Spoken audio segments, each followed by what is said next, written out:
I am Eliana Moore, and at 26, I believed love was something you simply held onto hard enough to keep. I believed it stayed if you were loyal, if you were patient, if you were willing to bend a little more each time life demanded it. I believed that because of Julian Cross. Because of the way he looked at me like the world made sense when I was standing in front of him. Because of the quiet certainty in his voice whenever he said my name, as if saying it anchored him. Back then, my heart did not wander. It did not question. It belonged to him completely, and I never imagined a day would come when fate itself would challenge that devotion. Before we go any further, please like, comment, and subscribe, and where they are watching from, because stories like this are meant to be shared, and sometimes the only way pain makes sense is when someone else recognizes it in their own life. Julian and I met long before things became complicated, long before choices started carrying consequences that love alone could not fix. We met in a season when dreams were still light and promises were easy to make. I met Julian on a rainy Thursday afternoon at a quiet bookstore wedged between a cafe and an old tailor's shop. I remember because rain has a way of sharpening memories, sealing them so they never fade. He was reaching for a book on the top shelf, muttering under his breath about poor shelving design, when I offered to help. He turned, surprised, and smiled in a way that felt accidental but sincere. That smile changed the trajectory of my life. We talked for an hour without noticing the time. Then, too, when we finally stepped outside, the rain had stopped, and the street smelled like wet concrete and possibility. Julian was the kind of man who listened more than he spoke, but when he did speak, his words carried weight. He worked in architectural design, chasing visions of buildings that didn't yet exist, believing that structure and beauty could coexist. I was finishing my postgraduate program in communications, convinced that stories shaped the world more than facts ever could. We fit together in a way that felt effortless. No games, no pretenses, just two people choosing each other every day. For 3 years, our life was simple. Not easy, but honest. We shared a small apartment with creaky floors and a balcony that barely fit 2 chairs. We argued about whose turn it was to cook, about whether the windows should stay open at night, about nothing that truly mattered. And when things grew heavy, as life inevitably does, we always found our way back to each other. Julian used to say, "Whatever happens out there, this is home." I believed him. I trusted that promise more than anything else I had ever known. Then my mother fell ill. It started quietly, the way most life-altering things do. Missed calls, short conversations, a fatigue in her voice she tried to laugh away. By the time the diagnosis came, the word cancer landed between us like a foreign language we were expected to understand immediately. Suddenly, my life became measured in hospital visits and medical bills, in whispered prayers and forced optimism. Julian was there, always there, holding my hand, driving me to appointments, pretending not to notice how scared I was. But love, I would learn, does not shield you from reality. It only makes the impact sharper. The treatment costs were staggering. My mother had exhausted her savings. My father had been gone for years, and there was no extended family willing or able to help. I took on extra freelance work, sleeping 4 hours a night, convincing myself exhaustion was temporary. Julian offered to help financially, but pride stopped me from accepting more than he could comfortably give. I did not want our love to turn into a transaction. I did not want to feel like a burden. That was when Dominic Ashford entered my life. Dominic was everything Julian was not: polished, powerful, intimidating. He was the chief executive of a multinational firm that partnered with the communications company where I worked part-time. We met during a campaign briefing. He noticed my presentation, my clarity, my confidence. A week later, his assistant called with an offer. A full-time position, triple my current income, immediate start. It felt unreal. It felt like an answer to a prayer I hadn't spoken aloud. There was a condition. Dominic believed in loyalty above all else. He wanted commitment, not just professionally, but personally. He made it clear in subtle, carefully chosen words. He valued discretion. Appearances mattered. He needed someone who could stand beside him at events, someone who fit the image of stability and refinement his world demanded. He did not ask outright. He didn't have to. The implication lingered in the air between us, heavy and unmistakable. I went home that night and told Julian everything. He listened in silence, his jaw tight, his eyes distant. When I finished, he asked one question. "What do you want to do?" I didn't know how to answer him. What I wanted was impossible. I wanted my mother healthy. I wanted financial security without compromise. I wanted Julian without sacrifice. But life rarely offers such clean solutions. After a long pause, Julian said softly, "Whatever you decide, I trust you." His trust hurt more than anger ever could have. I accepted the job. At first, I told myself it was temporary. Just until my mother's treatment stabilized. Just until the debt eased. I maintained distance from Dominic, keeping our interactions strictly professional. But power has a way of bending boundaries. Invitations turned into expectations. Expectations turned into pressure. And pressure, applied consistently, reshapes even the strongest resolve. Julian noticed the changes before I did. The late nights. The formal dresses. The way I hesitated before answering questions about work. We stopped talking the way we used to. Not because love was gone, but because fear had moved in and occupied the space where honesty once lived. I was afraid to tell him how trapped I felt. Afraid he would see it as weakness. Afraid he would ask me to choose. And fate, cruel and impatient, chose for me. One evening, Dominic invited me to a charity gala, an event attended by investors, board members, and media. Declining was not an option. When I arrived, cameras flashed, and Dominic's hand settled at the small of my back with a familiarity I had not agreed to but did not resist. The next morning, headlines appeared online. Photos. Speculation. Assumptions. By the time Julian saw them, the narrative had already been written. I rushed home, heart pounding, explanations rehearsed.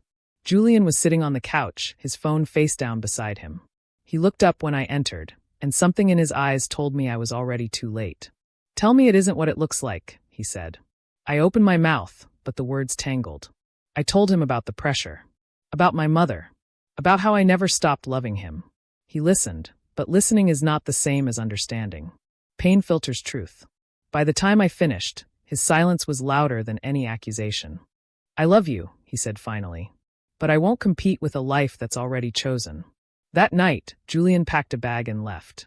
I stood alone in the apartment we once called home, surrounded by echoes of a love I thought was unbreakable. I told myself I had done the right thing. That sacrifice was noble. That someday it would make sense. But as the door closed behind him, I felt something fractured deep inside me. Because no matter what the world demanded, no matter how convincing fate tried to be, my heart still belonged to him. And fate was not finished interfering. The apartment felt unfamiliar after Julian left, as if it had quietly taken sides. Every corner carried his absence like a stain I couldn't scrub out. His mug still sat by the sink. His jacket still hung behind the door. I told myself to move them, to reclaim the space, but touching his things felt too final. Letting them stay felt like hope. I lived suspended between those two truths, unable to commit to either. Work consumed me in the days that followed. Dominic noticed my distraction immediately. He always noticed everything. He offered sympathy without warmth, solutions without comfort. My mother's treatment progressed smoothly, the bills paid without delay. Relief came with a bitter aftertaste. Each signed document, each silent transfer reminded me of the price I was paying. I had not sold my heart, but I had mortgaged my peace. Julian did not call. Not once. That silence hurt more than any argument could have. It told me he was protecting himself, building distance where intimacy once lived. Friends asked questions I avoided answering. My mother, fragile but perceptive, watched me closely. One evening, as I adjusted her pillows, she said softly, "You're carrying something heavy." I smiled and told her everything was fine.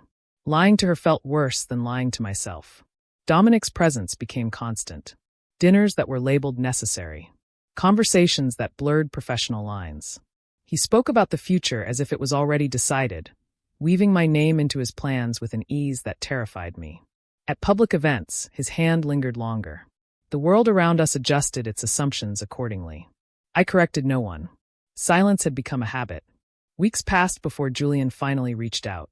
The message was brief. "We need to talk." My heart raced in ways it hadn't since the night he left. I agreed immediately, afraid hesitation might close the door again. We met at the same bookstore where everything had begun. The irony was cruel but fitting. He stood near the window, hands in his pockets, eyes guarded. He looked thinner, older. Pain had sharpened his edges. Conversation came slowly. Careful. Polite. He asked about my mother. I asked about his work. We circled each other like strangers pretending familiarity. Finally, he said what we were both thinking. "Are you happy?" The question landed hard. Happiness felt like a luxury word, something people used when survival wasn't on the line. I told him the truth without embellishment. I'm managing. He nodded. I saw the photos again yesterday. You look settled. That word stung. Settled implied choice. Acceptance. I wanted to tell him how trapped I felt, how every night ended with regret, and every morning began with resolve I didn't believe in. But pride stopped me. Fear did too. I did not want to beg. I did not want to explain myself into pity. I never stopped loving you. Slipped out before I could stop it. His jaw tightened. Love isn't always enough, Eliana. We sat in silence, surrounded by shelves of stories that ended better than ours. When we finally parted, nothing was resolved. But something had shifted. The door was not closed. It was simply no longer wide open. Dominic sensed the change. He had a talent for reading what others tried to hide. One evening, after a long dinner he insisted on attending together, he said, "You're distracted again." I denied it. He smiled, the kind that never reached his eyes. "Be careful," he added. "People misunderstand uncertainty." That was the night he made his expectations unmistakably clear. He spoke of commitment, of appearances, of how instability could threaten both our futures. His words were smooth, but the message was sharp. He had given much. He expected alignment, gratitude, loyalty. I listened, nodding when appropriate, screaming silently the entire time. The next morning, I woke up knowing something had to give. Julian's absence had become unbearable, but so had the weight of my choices. I began to see the truth I had avoided. Fate had not interfered once. It was still interfering, pressing, demanding. And I had been too afraid to push back. When my mother was discharged weeks later, stable and improving, relief washed over me, followed closely by clarity. The emergency had passed. The justification I had clung to no longer held. What remained was a life that no longer felt like mine. I requested a meeting with Dominic. He listened, steepling his fingers, expression unreadable. I explained my need for boundaries, for professional distance. I spoke carefully, choosing words that wouldn't provoke retaliation. When I finished, he leaned back and said calmly, "You misunderstand the nature of our arrangement." Cold settled in my chest. "There was no arrangement," I replied. He smiled again. "There always is." Leaving that office, I knew the consequences would follow. Power does not release control easily. But fear had lost its grip.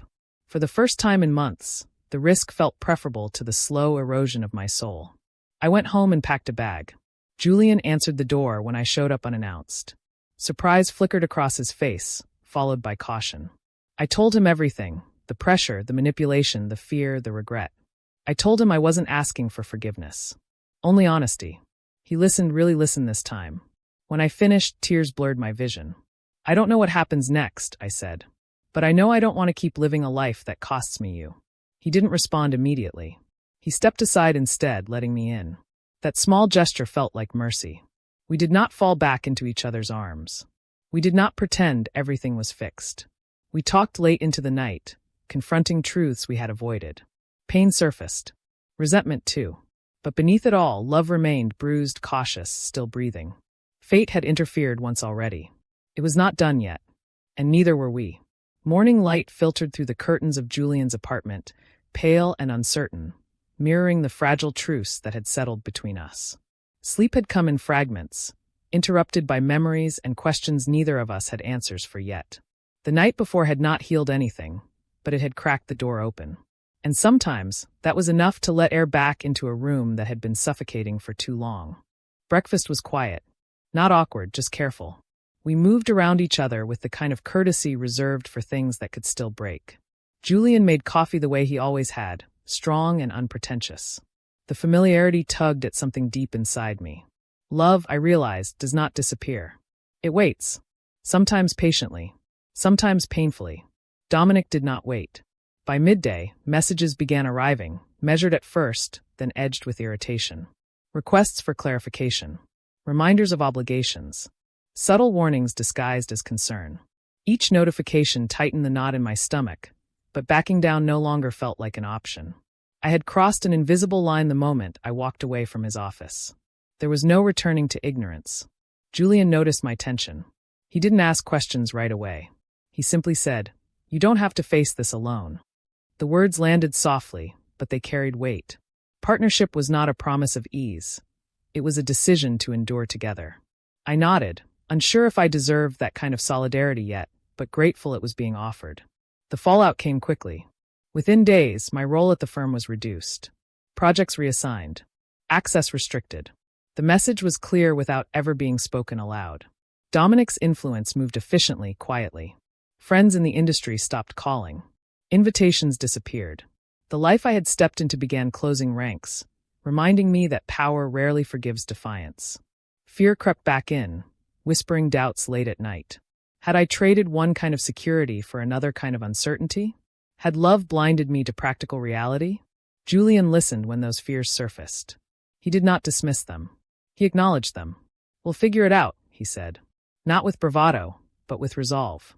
My mother noticed the change in me before I mentioned anything. Strength had returned to her eyes, and with it, a sharp awareness.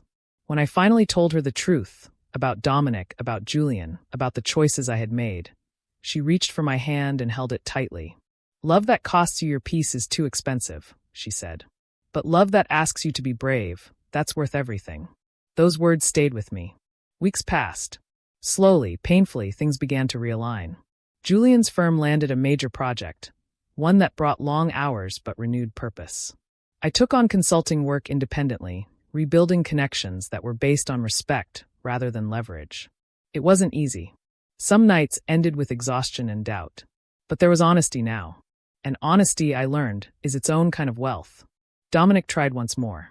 The invitation arrived unexpectedly, an offer to clear the air. Julian encouraged caution, but trusted my judgment. We met in a public place, neutral territory. Dominic looked unchanged, composed, controlled, unreadable. He spoke about misunderstandings, about how emotions complicate professional decisions. Then he offered a compromise, restoration of my position, renewed benefits, an unspoken return to the way things were. I declined. Not dramatically. Not angrily. Simply, firmly. "That chapter is closed," I said. His expression tightened for the briefest moment before smoothing over. Power, I realized, does not like being denied. But it respects certainty. He did not contact me again. Closure does not arrive with fireworks. It arrives quietly, like relief after holding your breath too long. Julian and I rebuilt slowly. Trust is not repaired by grand gestures, but by consistency. We learned new versions of each other, less idealistic, more grounded. Love matured in that space, shedding illusions and keeping what mattered. We argued sometimes. We disagreed. But we no longer avoided the hard conversations. Fate had interfered once. We refused to let it dictate the ending. One evening, months later, we returned to the bookstore where everything had begun. The shelves were the same. The rain returned as if on cue. Julian reached for my hand, not as a question but as a statement. This time I didn't hesitate. Life did not become perfect. It became real. And in that reality, love found room to breathe again. Her heart had always belonged to him. Fate had tried to claim it, to bend it, to test its limits. But in the end, it learned what we already knew. Some hearts, no matter how shaken, find their way back home. If this story touched you, please like, comment, and subscribe, and where they are watching from, because sharing these moments keeps stories like this alive and reminds someone out there that even when fate interferes, love can still win.